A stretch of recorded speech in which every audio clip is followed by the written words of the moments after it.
hati mereka dengan sungguh-sungguh agar mereka jangan masuk kelak ke dalam tempat penderitaan ini. Tetapi kata Abraham, ada pada mereka kesaksian Musa dan para nabi, baiklah mereka mendengarkan kesaksian itu. Jawab orang itu, tidak Bapa Abraham, tetapi jika ada seorang yang datang dari antara orang mati kepada mereka, mereka akan bertobat.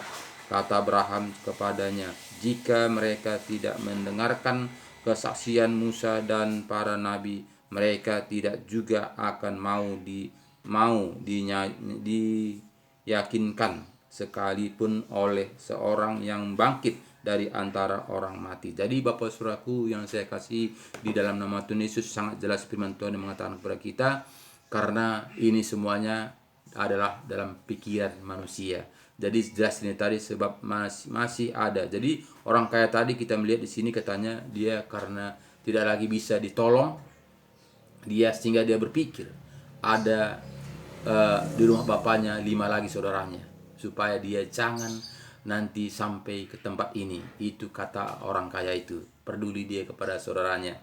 Kenapa? Karena dia berpikir secara logika, secara pikiran, karena menganggap Lazarus ini masih bisa datang ke dunia untuk menasihati orang-orang yang berdosa. Jadi sini kita melihat tidak, orang mati tidak lagi bisa datang ke dunia ini untuk menasihati orang yang hidup. Artinya Lazarus itu tidak lagi datang ke dunia ini.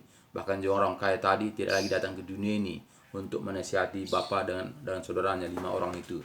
Jadi sehingga sini dia saling menyuruh, jawab sambil menjawab, karena di sini yang dipakai ada logikanya. Jadi Bapak Saudaraku, banyak saat ini juga yang berjalan adalah pikiran dan logika kita. Jadi kenapa? Karena kita tidak kembali kepada firman, kepada Alkitab. Padahal di Alkitab ini sangat jelas dibikin Tuhan Yesus petunjuk kepada kita bagaimana tentang orang mati. Yesus juga menunjukkan dirinya bagaimana dia tentang orang mati. Bahkan Lazarus dengan orang kaya juga sudah ditunjukkan bagaimana dia orang mati.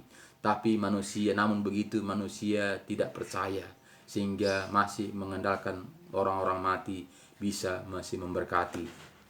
Karena jelas di sini tadi kita melihat kata orang itu, kalau demikian aku minta kepadamu Bapa, supaya engkau menyuruh dia ke rumah bapakku, ke rumah ayahku. Jadi orang kaya ini menganggap masih Lazarus bisa menyuruh Bapak Abraham datang ke dunia ini. Ternyata tidak. Bahkan Bapak Abraham juga mengatakan, menjawab di sini, sebab masih ada 5 orang saudaraku, supaya ia memperingati mereka dengan sungguh-sungguh, agar mereka jangan masuk kelak ke dalam tempat penderitaan ini. Tetapi kata Abraham, jadi jawab Abraham, tapi kata Bapak Abraham, ada pada mereka kesaksian Musa dan para nabi, baiklah mereka mendengar kesaksian itu. Jadi Bapak Saudaraku, ada Alkitab, ada firman di dunia ini. Jadi tidak lagi bisa orang mati datang ke dunia ini menasihati kita. Tidak lagi orang kaya itu datang ke dunia ini mengasihi orang tuanya dengan saudaranya 5 itu. Tidak lagi ada hubungannya. Bahkan juga orang kaya itu menyuruh Lazarus supaya dia pergi ke dunia menasihati orang tuanya dengan anak-anak, dengan saudaranya itu yang 5 lagi. Tapi namun tidak bisa. Kata Bapak Abraham, ada buku, ada sana surat nabi, bahkan surat di sini tadi katanya tadi surat Musa dan para nabi, itulah diturutinya katanya. Itulah Alkitab yang kita ikuti saat ini. Jadi di sini Bapak Saudaraku, jelas firman Tuhan mengatakan kepada kita tadi, tetapi kata Abraham, ada pada mereka kesaksian Musa dan para nabi, baiklah mereka mendengarkan kesaksian itu. Jawab orang itu, tidak Bapak Abraham, tetapi jika ada seorang yang datang dari antara orang mati kepada mereka, mereka akan bertobat. Itu dengan logika. dengan logika. Karena kalau jika ada katanya orang yang dari sorga turun ke dunia ini menasihati orang-orang yang jahat, dia akan bertobat.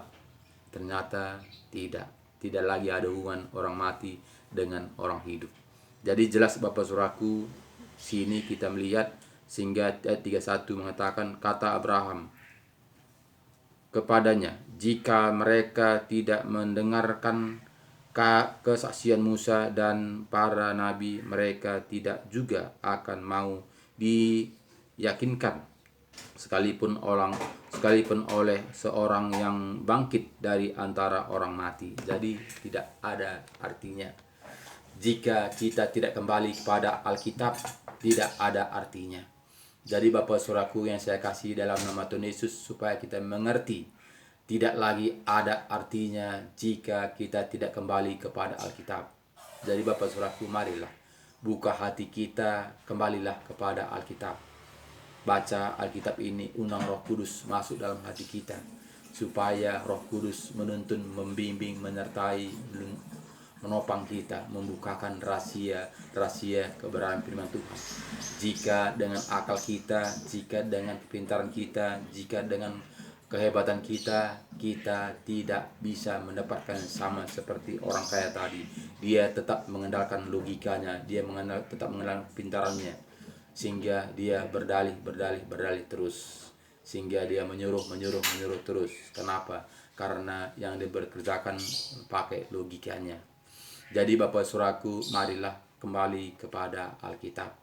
Karena jelas firman Tuhan di mana di Efesus 1 Bapak Saudaraku yang sering kita ulang-ulangi, sini jelas katakannya kepada kita supaya kita itu kembali kepada Alkitab. Karena tanpa kita kembali ke Alkitab Bapak Saudaraku, kita tidak akan dapat petunjuk. Kita tidak akan sanggup untuk membela kebenaran ini, Saudaraku. Karena di sini kita melihat di dalam Dia kamu juga, karena kamu telah mendengar firman kebenaran. Jadi firman kebenaran yaitu Alkitab Bapak Saudaraku. Jadi di sini katakannya tadi yaitu Injil keselamatanmu. Jadi Alkitab inilah Injil keselamatan kita. Jadi jelas kata di sini Bapak Saudaraku, di dalam kamu juga ketika kamu percaya dimateraikan dengan Roh Kudus. Jadi ketika kita percaya membaca Alkitab ini Bapak Saudaraku, ketika kita membuka hati kita percaya Saudaraku, sehingga kita dimateraikan Roh Tuhan itu kepada roh kita. Jadi jelas ini tadi kepada kita, di dalam Dia kamu juga ketika kamu percaya dimateraikan dengan Roh Kudus yang dijanjikannya itu. Dan Roh Kudus itu adalah jaminan bagian kita sampai kita memperoleh seluruhnya, yaitu penebusan yang menjadikan kita milik Allah. Jadi Roh Kudus itulah yang menjamin, yang memateraikan kita dengan roh kita ini Bapak Saudaraku. Dialah yang menuntun, menyertai kita, bahwa Dia menuntun kita sampai ke rumah Bapa. Dia menjamin. Jadi Bapak Saudaraku, sejelas di sini katakannya tadi untuk memuji kemuliaan nama Yesus. Jadi Bapak Saudaraku yang saya kasih dalam nama Tuhan Yesus, marilah kembali kepada Alkitab. Bukalah hati kita. Bukalah hati kita lebar-lebar, taati, lakukan. Walaupun mungkin bertentangan dengan hati kita, itu sudah pasti. Karena apa? Karena Tuhan mengatakan, tanggalkanlah kedaginganmu, tanggalkanlah egoismu, tanggalkanlah harga dirimu. Jadi itu tentu dan badan tubuh kita ini bunyi, Saudaraku. Tentu tubuh kita ini menderita, Saudaraku. Jadi tapi itu tidak ada pilihan, karena Tuhan Yesus sudah mengalami lebih dahulu. Semenjak lahir sampai Dia mengakhiri dunia ini, Dia menderita terus sampai Dia meninggalkan dunia ini. Jadi kita adalah anak-anaknya, kitalah ahli waris, kitalah generasi penerus. Jadi kita tidak bisa melebihi dari Tuhan Yesus. Karena jelas firman Tuhan mengatakan Bapak Saudaraku, di Yohanes 15 ini Saudaraku, kita melihat di mana katakannya kepada kita, jelas firman Tuhan mengatakan kepada kita Saudaraku, jika kita mengikut Tuhan Yesus ada penderitaan. Karena Yesus sudah mengatakannya di Yohanes 15 ini ayat 18. Jikalau dunia membenci kamu, ingatlah bahwa ia terlebih dahulu membenci aku daripada kamu. Jadi Yesus sudah mengatakan seperti itu, saudaraku. Jadi ayat seterusnya, sekiranya kamu dari dunia, tentulah dunia mengasihi kamu sebagai miliknya. Tetapi karena kamu bukan dari dunia, melainkan aku telah memilih kamu dari dunia, sebab itulah dunia membenci kamu. Jadi jangan heran jika dunia mencaci kita, jika dunia mengata-ngatai kita, jika dunia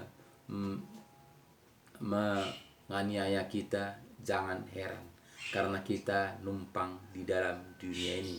Kita hanya berkemah di dalam dunia ini.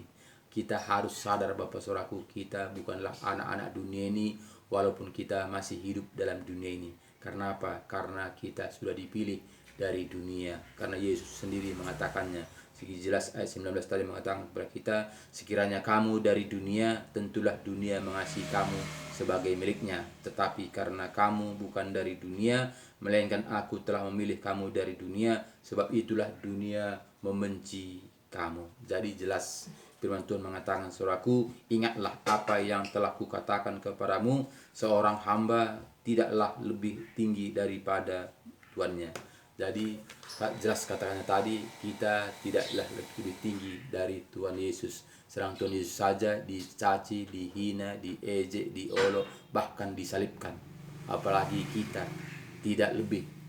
Kita tidak bisa melumbai, mengatasi Tuhan Yesus. Jadi Bapak Saudaraku, kita harus mengerti, kita harus tahu diri, supaya kita ini betul-betul mendapatkan kehidupan yang kekal. Karena firman Tuhan Bapak Ibu Saudaraku yang saya kasih dalam nama Tuhan Yesus, firman Tuhan mengatakan banyak orang datang. Banyak Bapak Saudaraku, bukan sedikit orang yang datang. Tapi firman Tuhan mengatakan sedikit, sangat sedikit yang terpilih. Jadi Bapak Saudaraku yang saya kasih dalam nama Tuhan Yesus, jangan kita yang orang banyak itu saudaraku, tapi yang sedikit itu.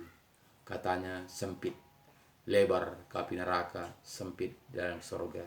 Jadi itu kita yang mengetahui, kita yang memilih itu. Apakah kita yang tempat lebar itu bersenang-senang, berpoya-poya hidup dalam dunia ini? Apakah kita hidup dalam dunia ini bersusah-susah karena mengandalkan Tuhan Yesus, mengikut Tuhan Yesus? Itu adalah pilihan kita. Tuhan Yesus juga tidak memaksa kita. Apakah kita ada melalui jalan lebar, apakah kita melalui jalan yang sempit? Dunia mengatakan ke Yerusalem bukan satu jalan Yerusalem, tapi bermacam-macam jalan ke Yerusalem. Itu dunia mengatakan. Tapi Yesus mengatakan di Yohanes 14 ayat 6, akulah jalan. Satu pun tidak sampai kepada Bapa kalau tidak melalui aku. Itu kata Tuhan Yesus. Jadi siapa yang kita dengarkan? Apakah kita dengarkan perkataan-perkataan manusia? Apakah kita mendengarkan perkataan-perkataan Tuhan Yesus? Jika kita orang Kristen Bapak Saudaraku, tentu kita mengikuti perkataan-perkataan Tuhan Yesus. Tentu kita mengikuti firman kebenaran. Tentu kita mengikuti jejak Tuhan Yesus. Jadi Bapak Saudaraku, mari share firman Tuhan ini kepada keluarga kita, saudara kita, tetangga kita. Karena firman Tuhan ini firman kebenaran, supaya mereka juga mengerti jalan-jalannya Tuhan, supaya mereka tidak menganggap orang mati itu masih menunggu dalam kuburan itu kedatangan Tuhan Yesus. Tapi dia sudah beda alamnya. Orang mati dalam Tuhan beda alamnya, mereka yang mati dalam dunia beda alamnya. Kita masih hidup dalam dunia, beda alam kita. Jadi Bapak, Ibu, Saudaraku yang saya kasih dalam nama Tuhan Yesus, bagi, share, subscribe video ini, supaya firman Tuhan ini bisa tersebar ke seluruh dunia, supaya kita bersama-sama mendapatkan kehidupan yang kekal itu. Karena banyak kali saat ini orang Kristen, saudaraku, masih mengikuti aturan-aturan dunia, belum lagi mengikuti aturan-aturan Tuhan Yesus. Walaupun dia mari dari nenek moyangnya Kristen, tapi belum ada pertobatan, belum ada kembali kepada firman Tuhan seturut dengan ajaran-ajaran Tuhan Yesus. Jadi mari Bapak Saudaraku, koreksi diri kita. Apakah kita sudah melakukan kehendak Tuhan Yesus? Apakah kita masih mengikuti aturan-aturan manusia? Jadi ini kita yang tahu, bos saudaraku, tidak siapa-siapa. Tetap semangat, jaga kesehatan, karena tanpa kita sehat, kita tidak akan bisa sungguh-sungguh untuk mendengarkan firman Tuhan ini. Jadi sehat itu sangat berharga. Terima kasih banyak, semangat terus, shalom. Tuhan Yesus memberkati kita. Amin.